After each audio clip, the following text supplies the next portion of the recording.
Nakain mo pa. Gulay. Hmm? Sa'yo na dinuro. Hiyain mo pa ha? Kaya ma?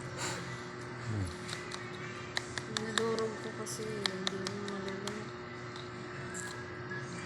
Masarap? Tas mo ulo.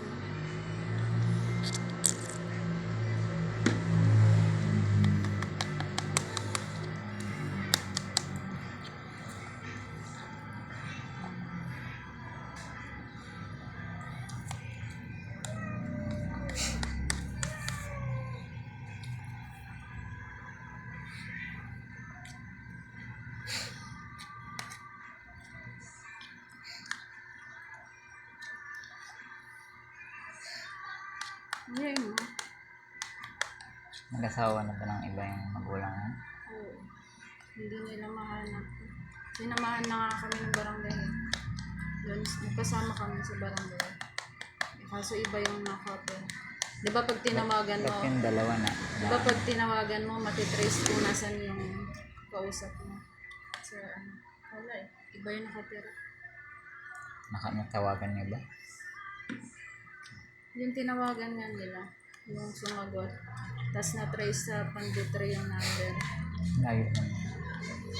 Tagad dyan. Pero wala na dyan eh. Baka lumipat na. Iba yung nakatira dun sa Agis. Lumabas. Up and down yung bahay.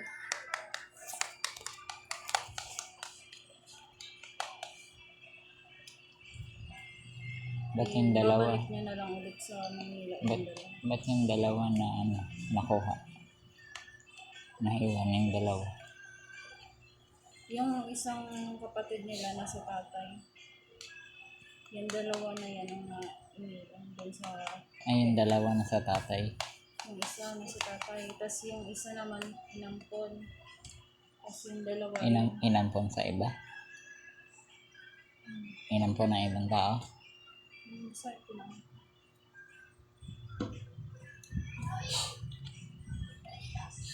Bata pa yung nanay, 29 daw. 29 pa lang yung kapatid niya, ni Angela. 29 years old. Di bata pa nag-asawa.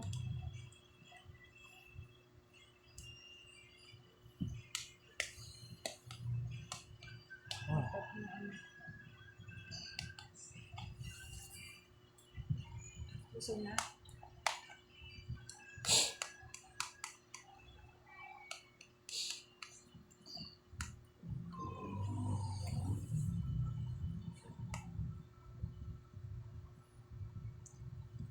Nag-aaral na ba yan? Grade 4. Yung bunso dito. Parang nasa 4 na taon pa. Parang meron ng salita. Pero vivo. Daldal. Di mo nga lang maintindihan yung sinasabi. Ngayon, nagbabay na ako ngayon.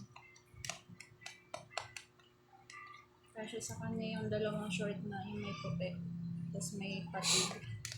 Yung puti na yung sinuot niya pa eh. Kaya jacket. Wala nga siyang damit. Simula yung pagpunta isang damit. Yung suot niya lang. Naalala ko mayroon pang napalagan doon.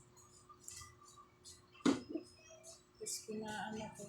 May damit ako. May saldo ko doon na item na maliit. Yung suot. Tapos nilagan yung suot niya.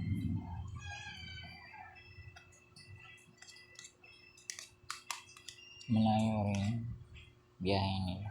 Anong oras dating nila doon? Mamaya pa. Baka 4 na oras. Hindi, may traffic pagka ganyan sigurado. 4 na oras pa yun. Sa may Bukawi yan, dyan sila mata-traffic. Like and subscribe guys. Maubos na ni Papa. Yan.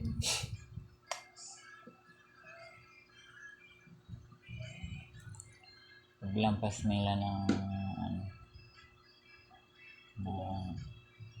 yan sa may Marilao yan, diretso na yan. Busog ka na. Busog na? Ano naman? Ah.